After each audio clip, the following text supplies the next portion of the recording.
El gobierno nacional asignó 50.000 cupos para cada uno de los años y este año estamos descalzados en 17.000 cupos de fresa.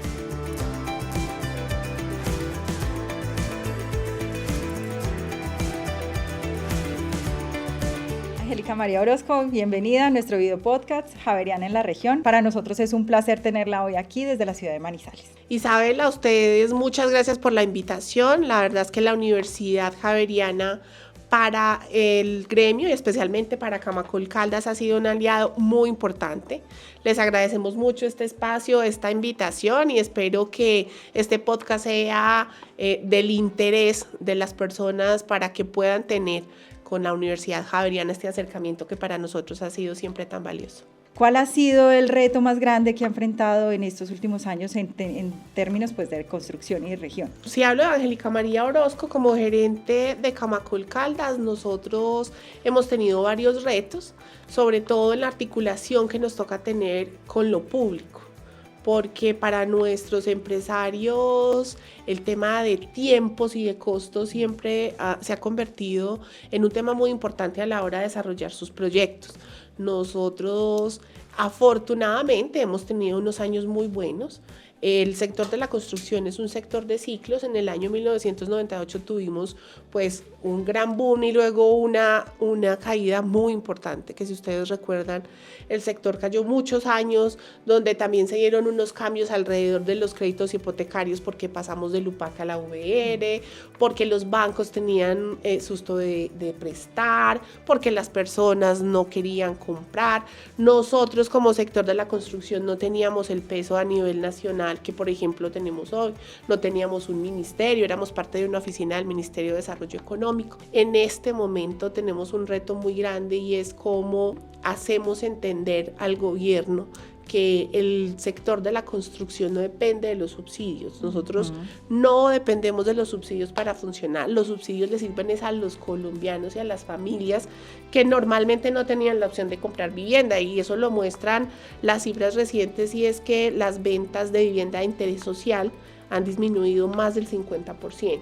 Y eso no es porque la gente no quiera comprar, es porque no tienen el cierre financiero, porque sin el subsidio que el gobierno nacional otorga, las familias no logran comprar las viviendas.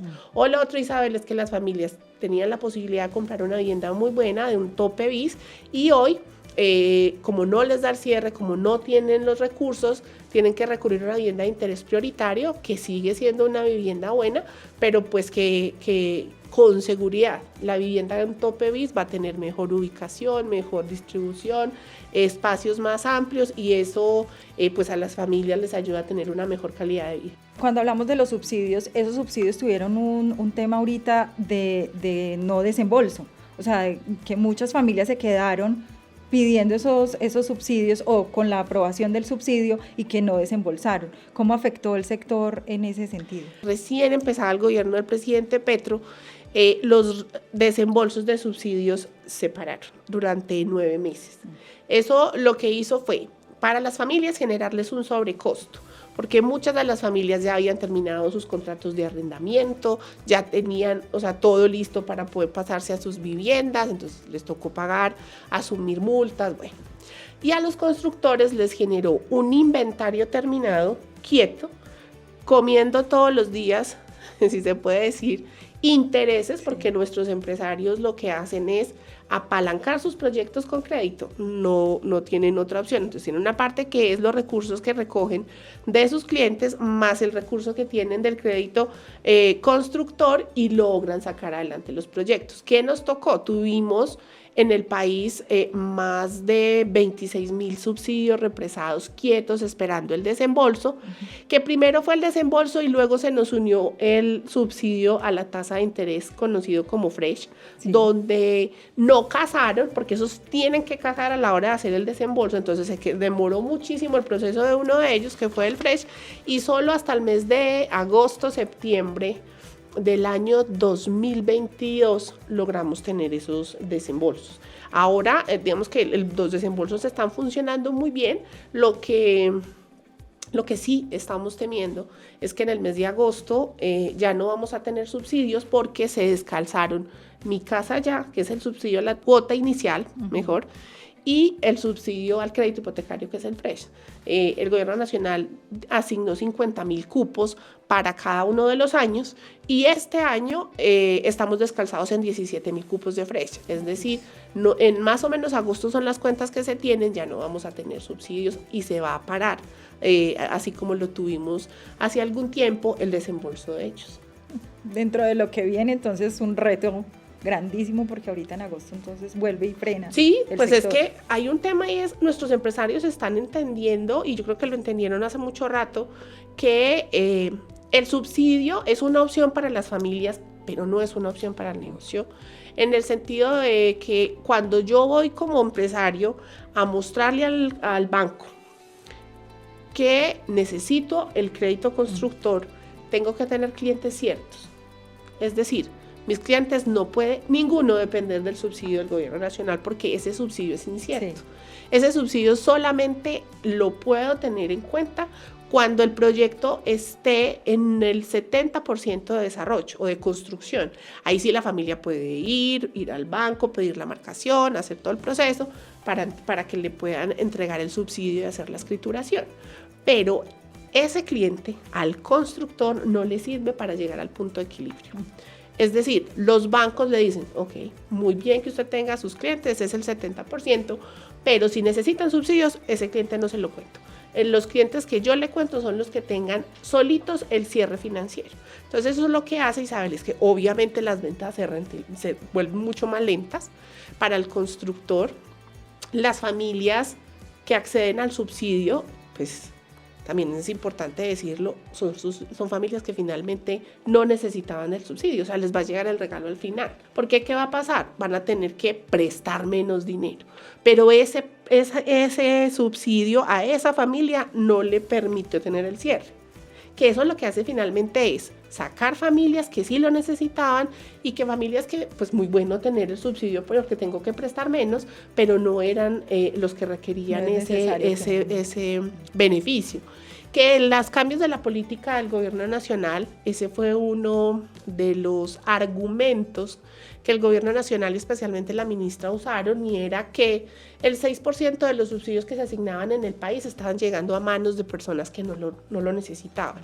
Y por cuenta del 6%, perjudicaban el 94%. Y ese 94%, el 50% de esas familias están logrando no tener el cierre y no tener la vivienda. Entonces ahí es donde uno ve que las cifras de venta de vivienda de interés social han caído muchísimo. ¿Qué nos ha salvado en cifras, por ejemplo, en Caldas? Y es que los constructores, obviamente entendiendo lo que estaba pasando, lanzaron proyectos de vivienda de interés prioritario. Esos proyectos sí tienen una preasignación por parte del gobierno nacional en los subsidios, pero una preasignación que dura 2 años. O sea, que tienen que rápidamente hacer movimiento de ventas y las familias lograr escriturar antes de que se cumplan los 2 años de haberle asignado el subsidio. Se vuelve muy complejo para todos, tanto sí, para el constructor como para las familias y para todos los sectores pues, que están involucrados. Así es, porque si la familia se le vence el tiempo, le toca volver a empezar de ceros.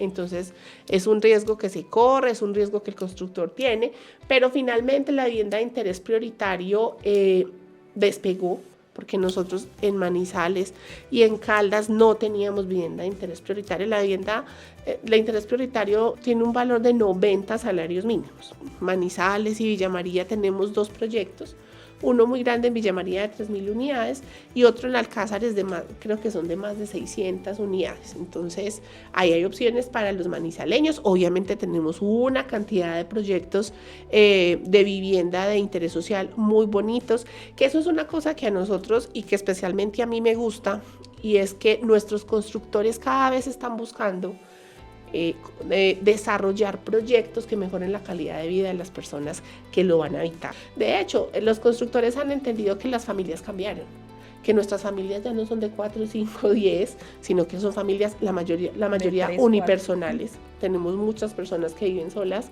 que tienen solo una mascota, o parejas que viven solas, que tienen un hijo, que no tienen hijos, y eso se ha ido acomodando también el mercado para atender esas necesidades. Nuestro impacto frente a la contaminación como sector es muy alta. y eso lo tenemos claro, lo sabemos, pero también eso nos ha hecho responsables de empezar a tomar unas medidas alrededor de eso.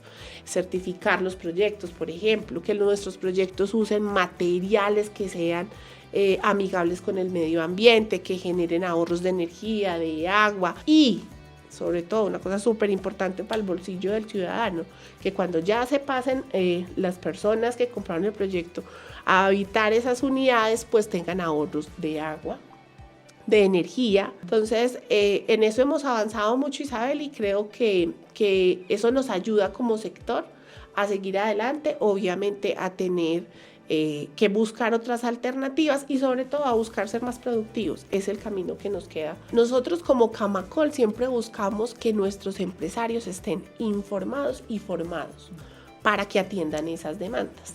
Entonces ahí es donde la Javeriana, por ejemplo, entra a jugar un papel muy importante. Nosotros buscamos temas que son del interés de nuestros empresarios, que lo necesitan para ser más productivos, más competitivos, que les ayuda a generar mejoras en sus procesos y en sus empresas, y que los informan y lo forman en las tendencias que hoy tiene el mundo en el sector de la construcción.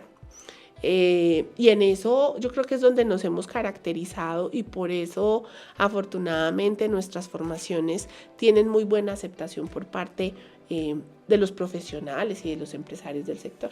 Sí, hemos tenido una respuesta muy positiva, teniendo en cuenta que hemos tenido programas como gestión de proyectos y obras de construcción, construcción sostenible y BIM, supervisión técnica independiente de obras en edificaciones, y que se han caracterizado por eso, por ser muy diferenciales en todos sus temas. Hemos hecho en conjunto un análisis también de los currículums y de todo el contenido académico para que sea específicamente para las necesidades de la región. En el diplomado de supervisión técnica, por ejemplo, hemos sido muy exitosos porque ese diplomado pues es el pan de lo que necesitan los ingenieros que incursionan y que además se necesitan por todas partes supervisores técnicos porque la norma sí lo exige y también exige que tengan una capacitación adecuada. Afortunadamente con la universidad hemos logrado tener esa alianza y montar el pensum juntos, que yo creo que eso, Isabel, ha sido lo más ganador, que no es un pensum impuesto por nadie. Es un pensum que sale de las necesidades del sector y del conocimiento que tiene la universidad alrededor de lo que se requiere y lo que se necesita. Entonces, por eso creo que nos ha ido bien y hemos sido exitosos. Sí, yo creo que eso ha sido ganador. Hay un tema que no podemos dejar de abordar y es las acciones que está haciendo Camacol Caldas con la Alcaldía de Manizales en cuanto a temas de equidad de género y cómo la mujer está en el sector de la construcción en esta región. Ahí cómo van en ese proceso, qué diálogos han hecho o cómo se ha manejado esta iniciativa. Nuestro sector, desafortunadamente, pues toda la vida ha sido un sector masculinizado. Solo el 8% de las personas que están en nuestro sector son mujeres. De ese 8%, afortunadamente, su gran mayoría, más del 50%, están en cargos directivos, técnicos, CISOs tenemos por todas partes, pero en la base hay una oportunidad muy importante, es decir, como oficiales, como maestras de obra, para que las mujeres incursionen. Entonces ahí es donde nosotros empezamos un programa que busca formar a las mujeres para que se vuelvan trabajadoras del sector, contratistas, que se vuelvan empleadoras también y monten sus propias empresas. Doctora Angélica, muchísimas gracias por acompañarnos en este espacio, por el trabajo que estamos realizando en conjunto con Camacol Caldas. No, la verdad es que tengo que agradecerles a ustedes, Isabel, a usted especialmente, que nos ha atendido muy bien siempre, pues para las demandas de servicios que nosotros hacemos. La verdad que hemos logrado conformar un equipo atractivo, sí, porque pues nos toman de referencia en otras ciudades y en otros gremios. Y también hacer una invitación a que los gremios, las empresas y las instituciones de la mano de las universidades, de la Universidad Javeriana especialmente, que es un excelente aliado, pues monten las capacitaciones que requieren los sectores que hoy por hoy no tenemos otro camino. El camino es todos los días formarnos, todos los días estar actualizándonos en lo que se requiere, tanto los empresarios como los colaboradores, porque eso lo que nos va a permitir es estar a la vanguardia y poder atender los retos que la vida la economía y el día a día nos pone. Bueno, entonces los invito a todos a seguirnos en nuestras redes sociales como @educontinuapUJ y así puedan conocer todos los invitados especiales que tendremos desde las diferentes regiones. Javeriana en la región, Javeriana cerca de ti, nos vemos pronto.